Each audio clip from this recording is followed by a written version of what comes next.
విషయాలన్నీ దాంట్లో చెప్పాం. మళ్ళీ ఆ రోజు ఎందుకు బైకాట్ చేశారండి మీరు? ఎందుకు బైకాట్ చేశారు స్వామి? ఉండండి, విద్యా వ్యవస్థ మీద చర్చిద్దామని దాంట్లో స్పష్టంగా ఫీ రీయింబర్స్మెంట్ పైన చాలా క్లారిటీ ఇచ్చింది ప్రభుత్వం. మళ్ళీ ఇప్పుడు ఆ రోజు బైకాట్ చేస్తారు, ఇన్నరు, కనీసం నోట్ చదవరు. కాబట్టి ఇంకో కాపీ పంపిస్తా స్వామి, ఒకసారి నోట్ చదవండి, చదివిన తర్వాత మీరు అడగండి. మంత్రి గారు వాస్తవాలు చెప్తుంటే దాన్ని కూడా మీరు ఓర్చుకోలేకపోతే కరెక్ట్ కాదా? 4200 కోట్లు మీరు బకాయిలు పెట్టారు, అవునా కాదా చెప్పండి. ఓకే, వివరాలు ఇప్పుడు పంపిస్తున్నా. School fee reimbursement, PG fee reimbursement, అన్ని వివరాలు ఇక్కడ ఉన్నాయి. 4200 కోట్ల బకాయిలు పెట్టారు మీరు, 4200 కోట్ల బకాయిలు పెట్టారు. నంబర్ 1. నంబర్ 2 2019లో ఆనాటి ప్రభుత్వం ఏదైతే బకాయిలు పెట్టారో మీరు ఎప్పుడు చెల్లించారండి? 16 నెలల తర్వాత చెల్లించారు. 16 నెలలు, వినండి, 16 నెలలు. ప్రభుత్వం వచ్చి 10 నెలలు అయింది. చెల్లిస్తాను నేను చెప్పా, హౌస్ సాక్షిగా నేను హామీ ఇచ్చా. చర్చలో మీరు లేకపోతే ఏం చేయాలి స్వామి?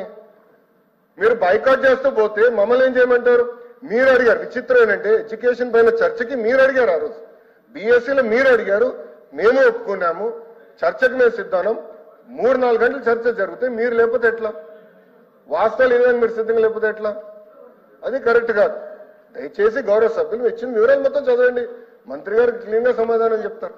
Thank you.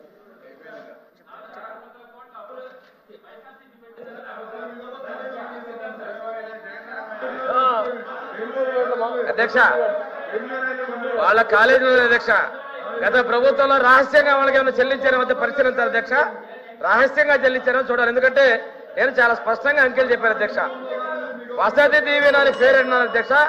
ఇది రాజ్యాంగం ప్రవచించింది.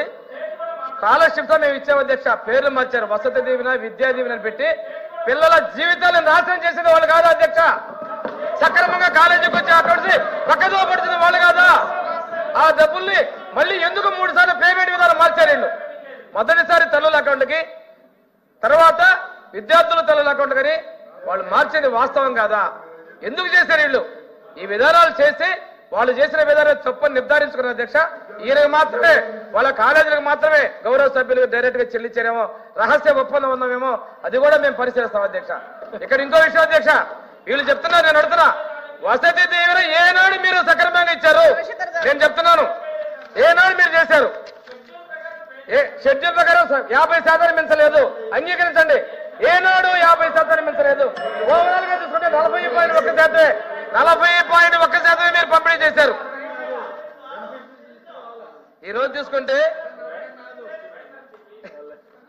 కాదు అధ్యక్ష, నేను మళ్ళీ రిపీట్ చేస్తాను అధ్యక్ష, వాళ్ళు వినలేదేమో.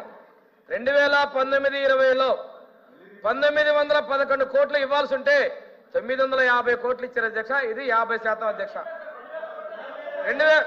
గవర్నమెంట్ మీరే వచ్చింది, మా గవర్నమెంట్ కాదు. మీరు ఇంకా ఇప్పుడు పాత రోజు నుంచి మీరు అధికారంలో లేరని బదులు భ్రమలో ఉంది. ఎందుకంటే ఆ రోజు వీళ్ళు ప్రశ్నించలేదు అధ్యక్ష. ఆ ముఖ్యమంత్రి మాట్లాడబట్టి శక్తి లేదు వీళ్ళు, అందుకని అది కూడా ప్రతిపక్షాలకు ఫీల్ అవుతారు అధ్యక్ష. 1920 అంటే ఎవరండి అధ్యక్ష? 2019 జూన్లో మీ గవర్నమెంట్ వచ్చింది. 2019-20 మీ గవర్నమెంట్. మీరు పే చేసింది 1911 కోట్లు కాదు, 955 కోట్లు అధ్యక్ష. 2021 అధ్యక్ష 2112 కోట్లు కాదు, 1156 కోట్లు అధ్యక్ష. ఇది కూడా 50% అధ్యక్ష. ఇది వసతి దీవెన. 21 ఏం కొత్త స్కీమ్ అయ్యా? స్కాలర్షిప్ లేవా?